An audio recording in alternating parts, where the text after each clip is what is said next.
গল্পটি শুরু হয় মারিসা নামের একটি মেয়েকে দিয়ে, যে দেশটির সবচেয়ে গোপন গুপ্তচর সংস্থা এসএস এর হয়ে কাজ করেছিল।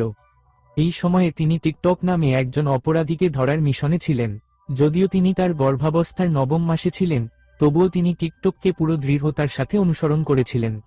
তিনি 9 মাসের অন্তঃসত্ত্বা ছিলেন। এত কিছু সত্ত্বেও টিকটক এবং তার লোকেরা পরাজিত হয় এবং শীঘ্রই মারিসার বশে ডেঞ্জার ডেমো আসে এবং টিকটককে গ্রেপ্তার করে। এরপর মারিসা বলেন এখন তিনি এই কাজ থেকে ছুটি নিয়ে পরিবারকে সময় দিতে চান।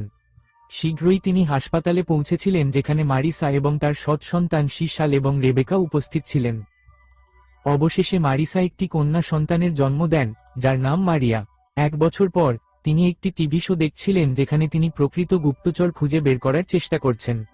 ঠিক আছে, যখন সে সন্ধ্যায় বাড়ি ফিরে মারিসার সাথে দেখা করে, সে রাবিককে খারাপ মনে করে রুমে চলে গেল। যদিও মারিসা গত 2 বছর ধরে সৎমা ছিলেন, তিনি তার সমস্ত হৃদয় এবং আত্মা দিয়ে তাকে লালন পালন করেছিলেন, কিন্তু রেবেকা বিশ্বাস করেছিলেন যে একজনই মা আছেন। কিছুক্ষণ পর সে আমার সাথে রেবেকার ঘরে এসে তার মায়ের ছবি তুলে দিল এবং বলল যে সে তার জায়গা নিতে চায় না এবং তাকে খুশি করার জন্য তাকে একটি নেকলেস উপহার হিসাবে দেয়, যার ভিতরে একটি বিশেষ লাল স্ফটিক ছিল। এতে রেবেকা খুব খুশি হয়েছিল।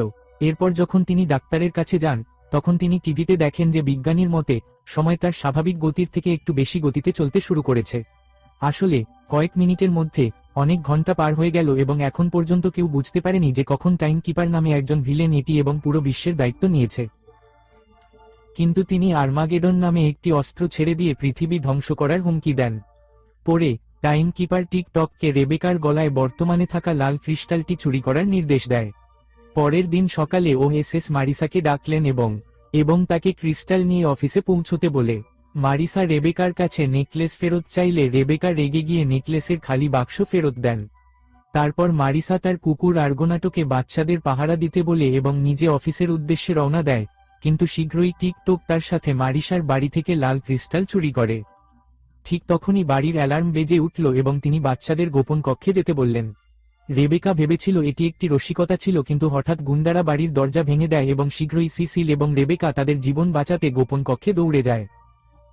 সেখানে তিনি একটি ভিডিও দেখেছিলেন, যেখানে তিনি আমাকে বলছেন যে তিনি আসলে একজন গোয়েন্দা গুপ্তচর এবং অর্গনট একটি কুকুর নয় বরং একটি রোবট, যেটি তার যত্ন নেওয়ার জন্য বাড়িতে উপস্থিত রয়েছে। আর্গোনাট তাদের চেয়ারে বসতে বলল এবং হঠাৎ চেয়ারগুলো জেটে পরিণত হয় এবং তারা সবাই বাতাসে উড়ে পালিয়ে যায়। কিন্তু টিকটক গ্যাংও তাদের অনুসরণ করতে শুরু করে। দুর্ভাগ্যবশত সুশীল বমি করতে শুরু করে এবং জানালা খুলে দেয়। এই সুযোগে দুর্বৃত্তরা রেবেকার গলার হার চুরির চেষ্টা করলেও সুশীল তৎক্ষণাৎ তাদের দিকে বমি ভর্তি খাম ছুড়ে দেয়, যার ফলে একজন দুর্বৃত্ত সোজা মাটিতে পড়ে যায়। কিছুক্ষণের মধ্যেই সব দুর্বৃত্তরা বমির খামে আঘাত পেয়ে নিচে পড়ে যায় এবং তারপরে আর্গোনাট মরিসাকে এই সমস্ত সম্পর্কে অবহিত করেছিলেন। মরিসা তাকে অবিলম্বে বাচ্চাদের ওএইচএসএস সদর দফতরে নিয়ে যেতে বলেছিলেন। শিশুরা সেখানে পৌঁছলে আমি মরিসার ভাগ্নিকে স্বাগত জানাই। তিনি শিশুদের একটি বিশেষ কক্ষে নিয়ে যান, যেখান থেকে তার গুপ্তচর হওয়ার যাত্রা শুরু হয়। তিনি অনেক মেশিনে টেম্পার করেছেন, কিন্তু কোন নড়াচড়া হয়নি। অন্যদিকে টিকটকের ঘাঁটিতে নজর রাখতে সেখানে পৌঁছেছেন মারিসা, কিন্তু শীঘ্রই টিকটক তাকে খুঁজে পায়। টিকটক গুন্ডারা তাকে আক্রমণ করেছিল, কিন্তু মারিসা এক নিমিষেই সবাইকে পরাজিত করেছিল। এটা দেখে টিকটক ধাক্কা দিয়ে সেখান থেকে পালিয়ে যায়। অন্যদিকে গুপ্তচর হওয়ার স্বপ্ন দেখে সেখানে পড়ে থাকা অস্ত্রগুলোকে কাজে লাগানোর চেষ্টা শুরু করে, কিন্তু তাতে কোনো লাভ হয়নি। এবার তিনি নিজেই ঠিক করলেন বাইরে গিয়ে টাইম কিপারকে ধরবেন। তখন কয়েকজন নিরাপত্তারক্ষী তাকে দেখে গার্ডরা ভেবেছিল সে গোপনে সদর দফতরে প্রবেশ করেছে। সে কারণেই সে তাদের দুজনের পিছনে দৌড়াতে শুরু করে, কিন্তু তারপর অর্গনট তার ক্ষমতা দিয়ে তাকে এড়িয়ে যায়। শিশুরা তখন একটি বিশেষ কক্ষে প্রবেশ করে, যেখানে তারা জানতে পারে যে ওএসএস গুপ্তচররা টাইম কিপারের আস্তানা খুঁজে বের করার চেষ্টা করেছে, কিন্তু তিনি সফল হতে পারেননি। তারপর যখন শিশিল সেখানে লেখা গোপন বার্তাটি পড়ে, তখন তার মন জ্বলে ওঠে এবং সে বুঝতে পারে যে টাইম কিপারের আস্তানাটি বিগ টাইম নামে একটি ঘড়ির দোকানে রয়েছে। এরপর দুজনেই তাদের বুদ্ধিমত্তা ব্যবহার করে সেই ঘাঁটিতে পৌঁছে গেল। এদিকে কার্মেন মারিসাকে ফোন করে জানায় যে বাচ্চারা পালিয়ে গেছে। মরিসা তাকে বাচ্চাদের ঠিকানা জিজ্ঞেস করে সাথে সাথে দোকানের দিকে রওনা দিল। বাচ্চারা দোকানে একটি বিশেষ দরজা খুঁজে পেয়েছিল, যা একটি ঘরে খুলেছিল। ভিতরে যেতে সে একটা বড় ঘড়ি পার করে, তারপর কম্পিউটার দেখল। এ নিয়ে একটি ডকুমেন্টারি চলছিল। এতে বলা হয়েছে 1930 সালে একটি পরীক্ষার সময় সেনাবাহিনীর ডন অস্ত্র একটি শিশুকে হত্যা করেছিল। সময়মতো মূর্তি তৈরি করে বন্ধ করা হয়। অনেক বছর পর লাল ক্রিস্টালের সাহায্যে কালের কারাগার থেকে মুক্তি পায় শিশুটি। তখন তিনি বুঝতে পারলেন যে এই দুর্বৃত্তরা তার নেকলেসটি পেতে চায়, এবং হঠাৎ টিকটক সেখানে পৌঁছে বাচ্চাদের ধরে নিয়ে টাইম কিপারের কাছে পেশ করে। টাইম কিপার রেবেকার কাছ থেকে নেকলেসটি ছিনিয়ে নিতে যাচ্ছিল যখন মরিসা এবং কার্মেন ঠিক সময়ে পৌঁছেছিল। শীঘ্রই মরিসা, কার্মেন এবং টাইম কিপার নুইসের মধ্যে একটি মারাত্মক লড়াই শুরু হয়। অতঃপর হঠাৎ শিশুদের অস্ত্র সক্রিয় হয়ে ওঠে এবং তারাও শত্রুদের পরাজিত করতে থাকে। কিছুক্ষণের মধ্যেই তিনি এই লড়াইয়ের খবর পান এবং তিনিও তার ক্যামেরাম্যান নিয়ে গুপ্তচরদের খোঁজ করতে এখানে পৌঁছে যান।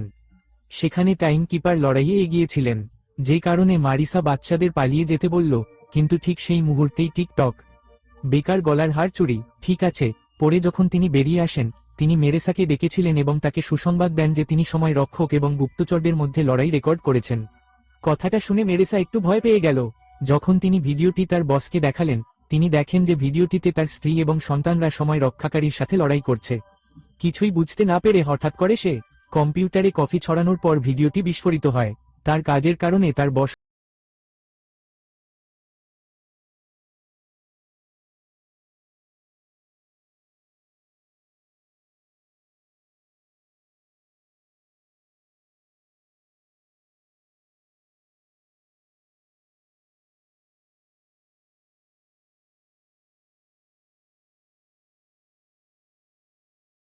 দ্রুত গতিতে চলে যাচ্ছিল।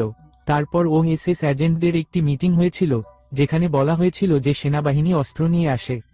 তাকে এসএস ভবনের 13 লেভেলে অত্যন্ত কড়া নিরাপত্তার মধ্যে রাখা হয়েছে। বস ডেঞ্জার বলেছিলেন যে কেউ যদি আর্মি গেট অন চুরি করে তবে পৃথিবী অবশ্যই ধ্বংস হয়ে যাবে। কামানের ভাই জুনিও বহু বছর পর এই মামলায় গোয়েন্দা হিসেবে যোগ দেন। জুনিওই যখন ওএসএস এর ব্যাজ পেয়েছিলেন, কামেন রাগে ব্যাজটি ছুঁড়ে ফেলে দেন কারণ জুনির হঠাৎ চলে যাওয়ায় সে খুব বিরক্ত হয়েছিল। ঠিক আছে, ডেঞ্জার টাইম কিপারকে ধরার মিশনে একগুচ্ছ গুপ্তচর পাঠায়, আর সে নিজেই রবিকা আর সেসিলের সাথে দেখা করতে এসেছে। তিনি তার সাহসিকতার প্রশংসা করেন এবং বলেছিলেন যে তিনিও বড় হয়ে গুপ্তচর হতে পারেন। যখন সে চলে যেতে শুরু করল, হঠাৎ রবিকা লক্ষ্য করল যে তার ঘড়িটি টাইম কিপারের ঘড়ির মতো এবং সুশীলও বুঝতে পেরেছিল যে সে যদি তার নামের ডেঞ্জার ডেমোর বর্ণমালাগুলোকে একটু এদিক ওদিক সরিয়ে নেয়, তাহলে সে পরাজয় গিডিয়ন হয়ে যাবে। এটি শুনে ডেঞ্জার হঠাৎ দরজা বন্ধ করে দেয় এবং তারপরে জানা যায় যে ডেঞ্জার আসলে টাইম কিপার। এরপর তিনি শিশুদের ঘরে তালা দিয়ে নিজেই বেরিয়ে আসেন। অন্যদিকে মারিসা, কার্মেন এবং জুনি ঘড়ির দোকানে যাচ্ছিল যখন হঠাৎ বাচ্চারা মারিসাকে ডেকে বলে যে বিপদই আসল সময়ের রক্ষক, কিন্তু মারিসা ভেবেছিল যে বাচ্চারা সবসময়ের মতো তার সাথে মজা করছে, এবং তিনি ফোন সংযোগ বিচ্ছিন্ন। তারপর যখন সে ভিতরে প্রবেশ করল, টাইম কিপার তার মুখোশ খুলে ফেলল এবং সবাই হতবাক হয়ে গেল কারণ এটি সত্যিই ডেঞ্জার ডামো ছিল। তিনি জানতে পেরেছিলেন যে গেটে এসএস বিল্ডিংয়ে সেনাবাহিনী লুকিয়ে আছে এবং তার লোকেরা শীঘ্রই সেখানে পৌঁছে যাবে। তারপরে তিনি সমস্ত গুপ্তচরের ব্যাজে চিপগুলি নিয়ন্ত্রণ করেছিলেন, সময়মতো তাদের বন্দী করে মূর্তিতে পরিণত করেছিলেন। কিন্তু জুনির আগ্রহ কার্মেনের দ্বারা দূরে ছুড়ে দেওয়ায় তিনি রক্ষা পান। তিনি অবিলম্বে রাবিকার সাথে কথা বলেন এবং তাদের লেভেল 13তে টাইম কিপারের লোকদের থামাতে বলেন এবং তার ক্ষমতা দিয়ে দরজা ভেঙে দেন, এবং শিশুরা আবার পালিয়ে যায়। এদিকে জুনি তাদের ব্যাজ থেকে চিপগুলি সরিয়ে মারিসা এবং কার্মেনকে মুক্ত করে। সেসিল এবং রেবেকা 13 লেভেলে পৌঁছে এবং এটি খুঁজে বের করার চেষ্টা শুরু করে, কিন্তু সেখানে একটি খুব বিপজ্জনক মেশিন ছিল, যার কারণে তাদের দরজা বন্ধ করতে হয়েছে। ঠিক সেই মুহূর্তে টিকটক এবং তার লোকেরা সেখানে উপস্থিত হয়, আর শিশুদের বন্দী করার সাথে সাথে সেনাবাহিনীর দণ্ডেরও বন্দী করে। অন্যদিকে ওয়েলবার টিভি দেখছিলেন যখন হঠাৎ আর্গোনাট তাকে ডেকে জানান যে বাচ্চাদের জীবন ঝুঁকির মধ্যে রয়েছে। শিশুরা যখন ডেঞ্জারের সাথে দেখা করে, তখন তারা জিজ্ঞাসা করেছিল কেন সে এসব করছে। তারপর তিনি বলেছিলেন যে কয়েক বছর আগে এই পরীক্ষার পিছনে তার বাবা ছিলেন, আর সময়মতো ধরা পড়া শিশুটি আর কেউ নয়, ডেঞ্জার ডামো। তার বাবা তাকে সময়মত মুক্ত করার জন্য তার সারা জীবন ব্যয় করেছিলেন, কিন্তু তিনি সফল হতে পারেননি। তারপর কয়েক বছর পর বিজ্ঞানী সেই লাল স্ফটিকের সন্ধান পান, যার আশ্চর্য ক্ষমতায় বিপজ্জনক বাঁধ মুক্ত করা যেত। বিপদমুক্ত হলে তিনি দেখতে পান যে তার পরিবারের সকল সদস্য মারা গেছে। সেজন্য তিনি আর্মি গেট অনের সাহায্যে সময়মতো ফিরে যেতে চেয়েছিলেন এবং তার বাবার সাথে দেখা করতে চেয়েছিলেন। দেখেছি যে বিপদ আগে ফিরে যাওয়ার চেষ্টা করেছে, কিন্তু প্রতিবারই পরিস্থিতি আরও খারাপ হয়েছে। আসলে টিকটক এবং এর পুরো গ্যাংটিও সময়ের সাথে তার টেম্পারিংয়ের ফলাফল ছিল। রুবারবেকা তার কষ্ট বুঝতে পেরে তাকে তার অবশিষ্ট সময় সুখে কাটানোর পরামর্শ দেন, কিন্তু ডেঞ্জার কারো কথা না শুনে টাইম মেশিনে ঢুকে গেল তাকে নিয়ে। এবার তার সাথে সেই লাল ক্রিস্টালটিও ছিল, সেজন্য সে সময়মতো ফিরে যেতে সফল হলেও কয়েক চুলের মধ্যেই ফিরে আসে। এখন তিনি বেশ বৃদ্ধ হয়েছিলেন, কারণ বারবার এভাবে টাইম মেশিনে যাওয়া একজন ব্যক্তির শরীরে খুব খারাপ প্রভাব ফেলে। ফিরে আসার পরে তিনি বুঝতে পেরেছিলেন যে যা হয়েছে তা পরিবর্তন করা যাবে না এবং তার বাবাও ফিরে আসতে পারবেন না। সেজন্য তার যেটুকু সময় আছে তা যেন সে আনন্দে কাটায়। কিন্তু হঠাৎ টিক শিশুদের আক্রমণ করার চেষ্টা করেছিল, কিন্তু ভালোবার শেষ মুহূর্তে এসে তাদের বাঁচিয়েছিল। টিকটক পালাতে শুরু করার সাথে সাথেই ছোট্ট মারিয়া তাকে এক ধাক্কায় ছিটকে দিয়ে তার শক্তি দেখিয়েছিল এবং অবশেষে পুরো পরিবার আবার জড়ো হয়েছিল। ভিডিওটি ভালো লাগলে